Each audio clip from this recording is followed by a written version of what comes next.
Welcome back to Lucore Automotive Services. Today we are working on a very pretty 1955 Chevrolet two-door. Very nicely redone vehicle. It's got about 5,500 miles on the restoration, but the owner wants it to be a little better. Honestly, the steering's got some wander to it. The brakes pull to the left when you hit the brakes. The car's actually under-braked, so we're going to put a really nice Baer brake system on this. Tubular control arms, new coils, some new shocks, and new spindles, bigger sway bar. Basically, we're going to make everything about the suspension and braking on this car better. So, if that's the type of stuff you like, stick around.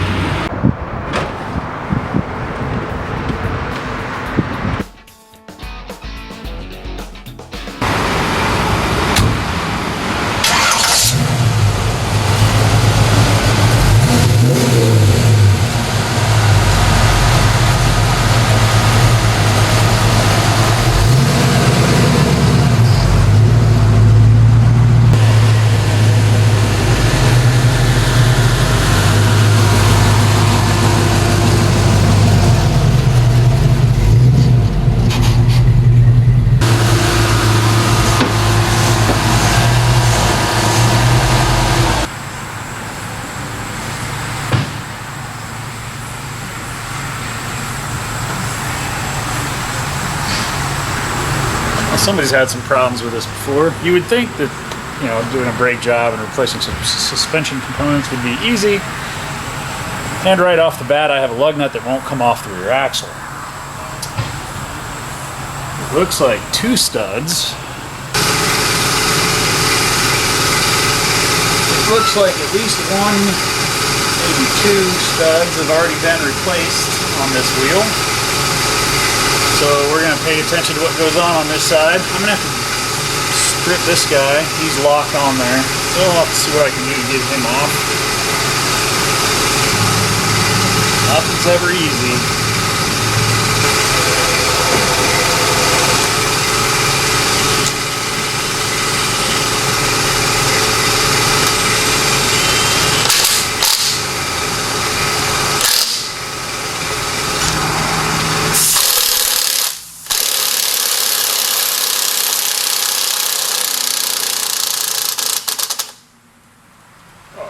Really?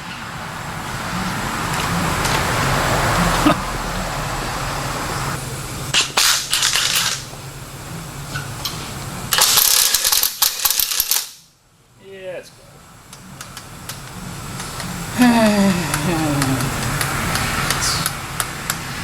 That's less than optimal.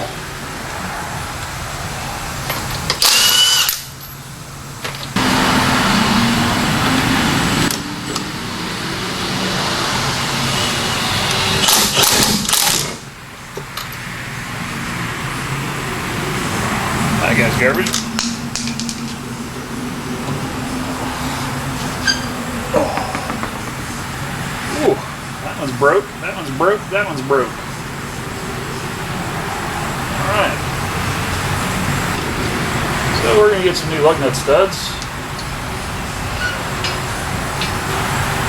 I guess there wasn't enough thread engagement on that.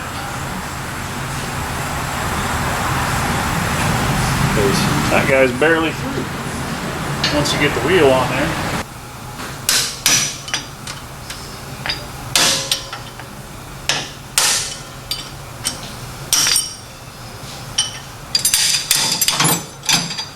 That's better.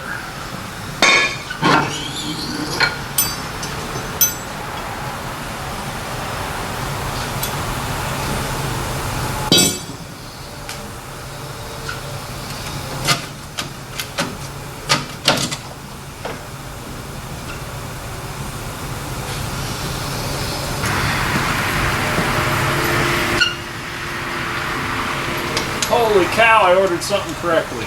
How'd that happen? Oh, that's going to be much more better.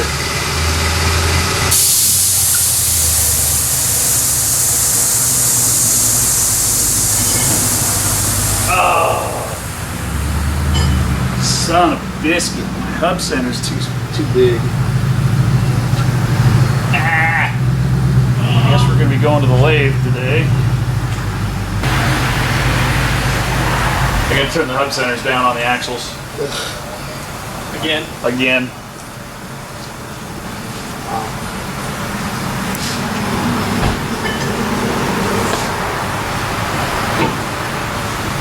Yes, you did. Story of my life. You gotta turn them down. There's some sexy rotors though.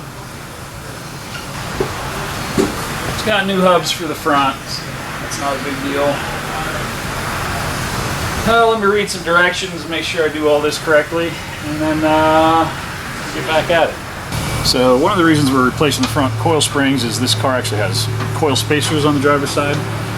We're also going to put in the classic performance products tubular upper and lower control arms, front sway bar, which is better than the no sway bar that's not in here currently, and a rear sway bar to help with body roll. So this thing ought to handle a heck of a lot better.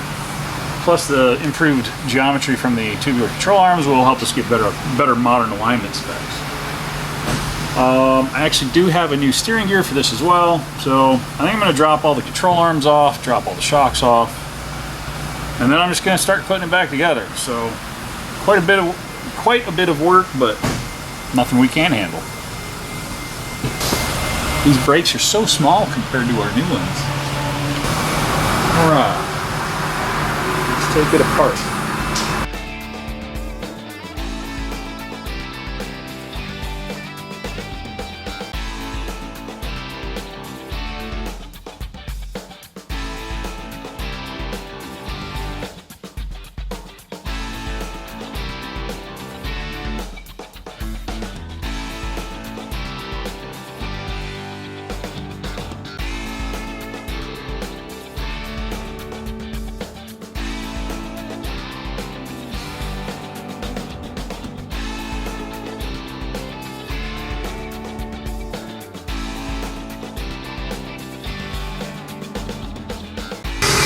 Alright, got my upper and lower CCP control arms in, new coil springs. When you put your coil springs in, there's actually a hole right here that you want to align the end of your coil up in. Because if you do that wrong, you can end up with different ride heights because the coils aren't in correctly.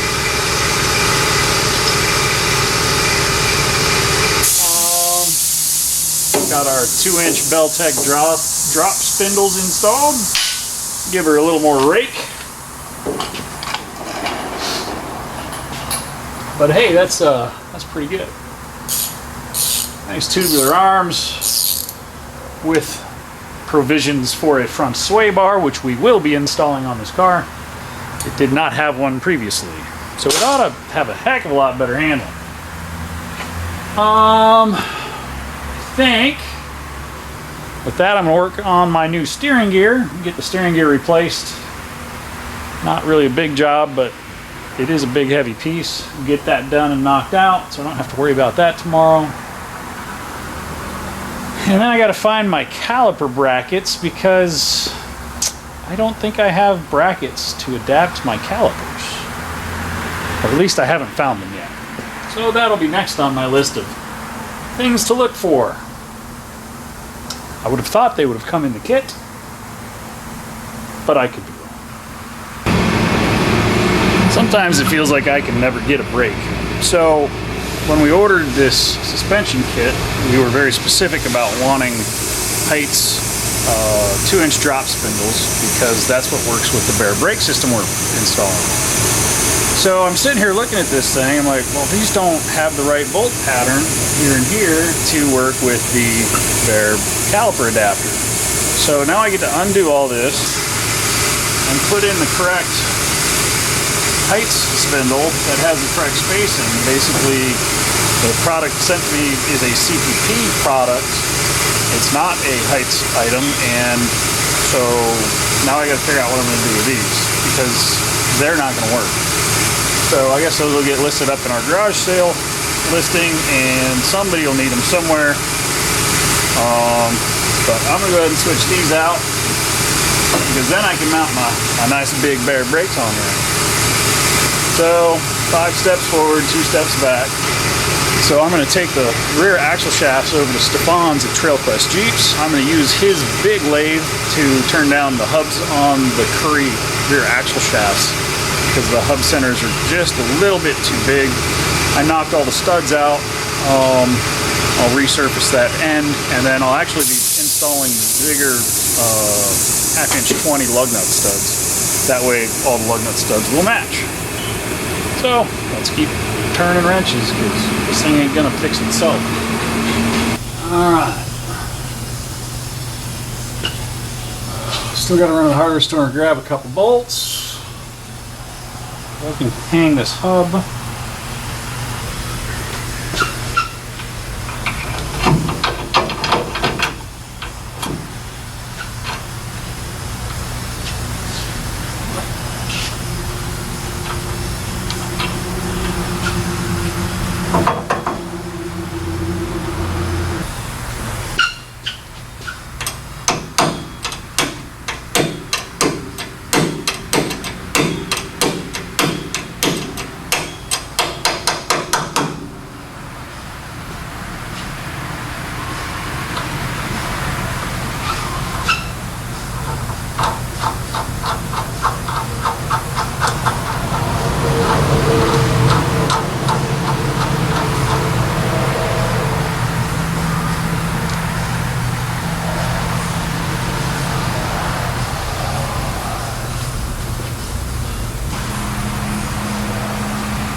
We're going to be able to do stoppies with this thing when we're done with it. I need a nut. That is hotness.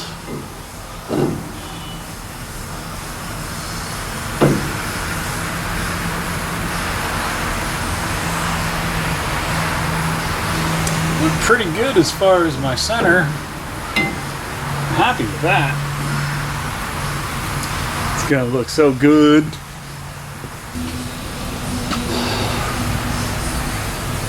I swear, if it wasn't for bad luck, I would have no luck at all. So I just finished putting this all together and torquing it, and now I'm going to take it all back apart because the L here, which is left driver's side, is incorrect. This is actually a right side rotor, not a left side rotor. And I was reading the directions and I'm looking at the vane path.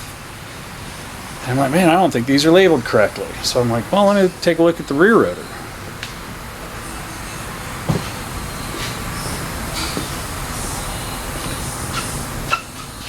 So this is the left rear rotor.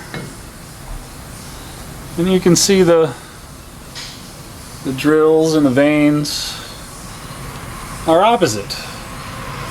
So I called tech assistants and said, hey, are these supposed to be opposite? He's like, no, they're all supposed to be the same. I'm like, oh, okay, cool.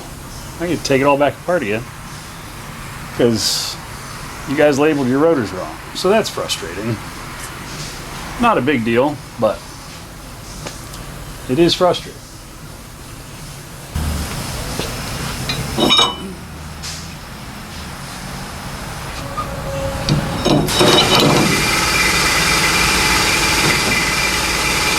That. Now my rotor vents are pulling the air from the inside out. I can put it back together again. Alright. Now they look right. They labeled the frickin' front rotors wrong. Somebody didn't know their left from their right. Because the direction of rotation, it's supposed to take air from the inside out. Yeah. I'm looking at it like, I'm like, that's not, right, and so I just switched the rotors from side to side. Not a big deal, but frustrating nonetheless. That's what I get for following directions, labels. Yeah, because some of them are machined to have this going like forward. Some of them are machined to have it swooping back as well. It depends on how aggressive what aggression level you're going after. I guess the fins are the important part, aren't they? The inside fins are the important part, yes. Because if you're scooping air and putting it into the center, then you're not dissipating the heat, you're compacting the heat under the car. I don't know. But what if you're driving In reverse. I don't think you'll be creating quite the braking heat that's in reverse.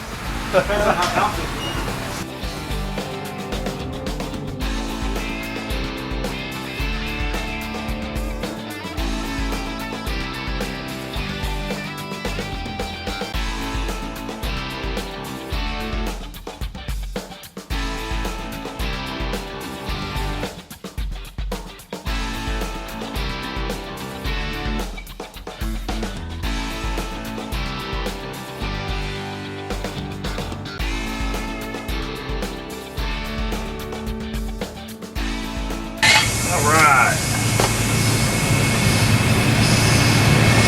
So my center hub's turned down. My 1/2 inch 20 thread lug nut studs are installed, so those are upgraded. Now I gotta do the other shaft. That one's looking pretty good.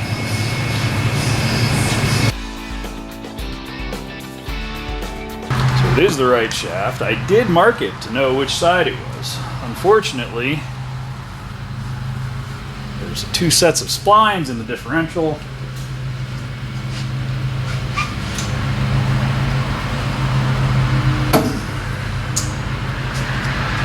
So I need to get them to line up.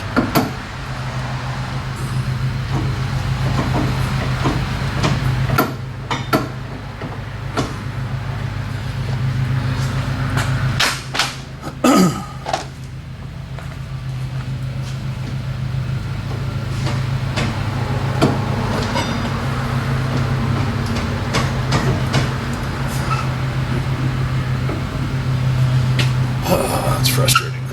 So when I'm putting a rear axle together, I usually put the long shaft in first because the long shaft won't go into the wrong side of the differential. And I did that in this situation. I even marked the driver's side shaft so that I knew which side it goes in, so I wouldn't mix them up. Fortunately,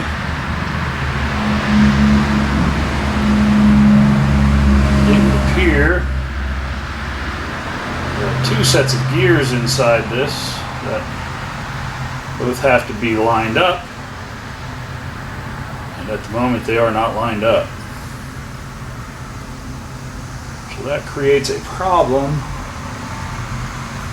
that I must overcome.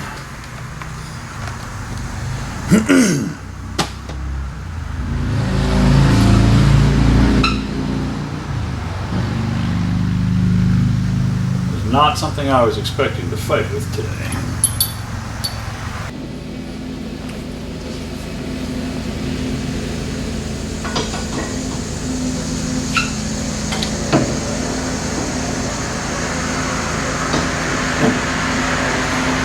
There we go.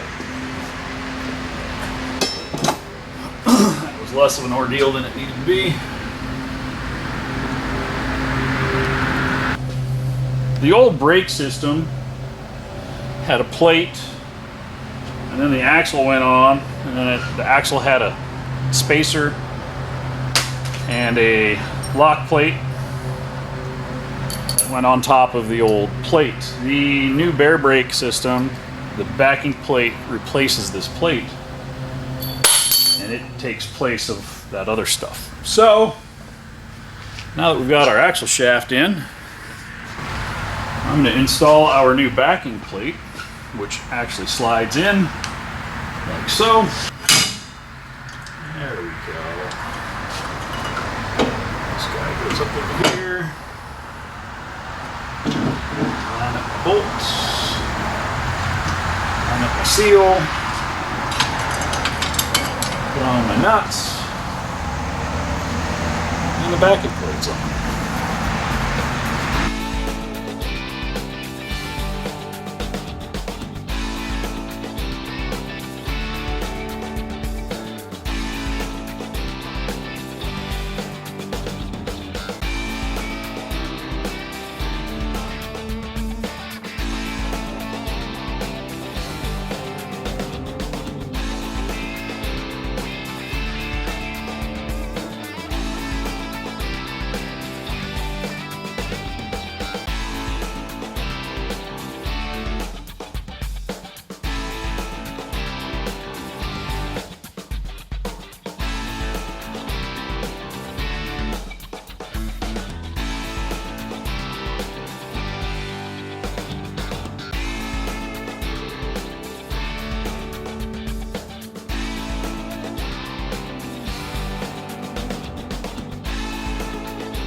Brake caliper.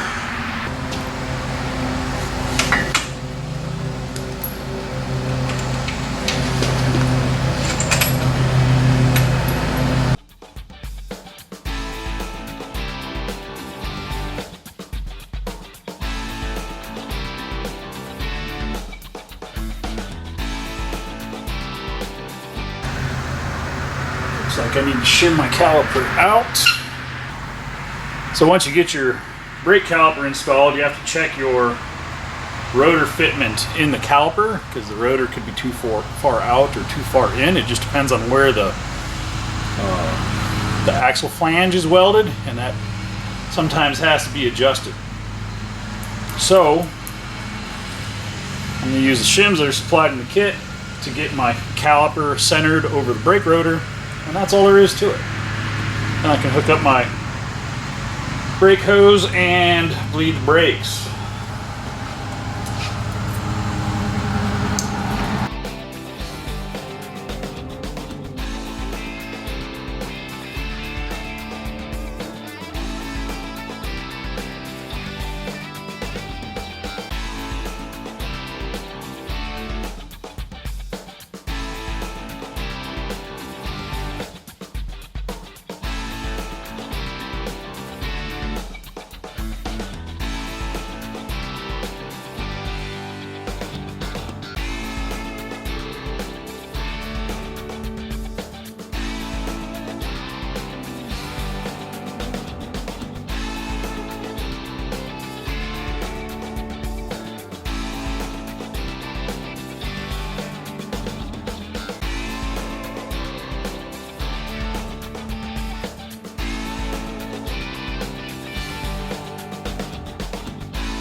Whew. So, working on custom cars can be extremely frustrating. We're fighting a power steering leak in this car, so we did the reasonable thing, which was we ordered a new steering gear box. It's a 3 1/4 lock. It's a nice built unit. It should serve our purpose great, but the unit that we removed from the car is some sort of fabricated unit, and while it bolts to the factory location, it does not fit the same as the factory style casting, which means my column doesn't line up with my new gearbox. So I'm going to pull the steering column, modify the column pass-through on the firewall to fit proper alignment, and then put it all back together. The problem with this is I wasn't planning on having to relocate the column as part of this job. I try to schedule my cars so that I've always got cars coming in. It's currently Saturday, and I'm about to leave because I've had my fill. But this car has to be done by the end of day Monday because I have another vehicle coming in on Tuesday that I have on the schedule, and we've already bumped them back because this car is taking longer than it's supposed to. And I think this is a big reason why a lot of shops won't work on old cars, especially custom cars, because, you know, a guy builds a car in his garage and he's not thinking about interchangeability of parts down the line. He puts it together and makes the stuff he buys fit. And then down the line, somebody else has that car and they have to make changes to it or fix leaks, fix problems. And the parts don't fit right because they weren't set up correctly. So it is what it is. It's frustrating. But you fix the problem and you move on.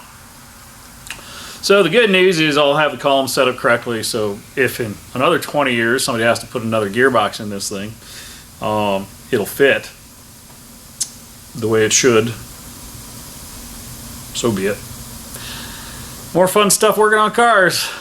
Very frustrating. Here, I'll show you how far off this thing is.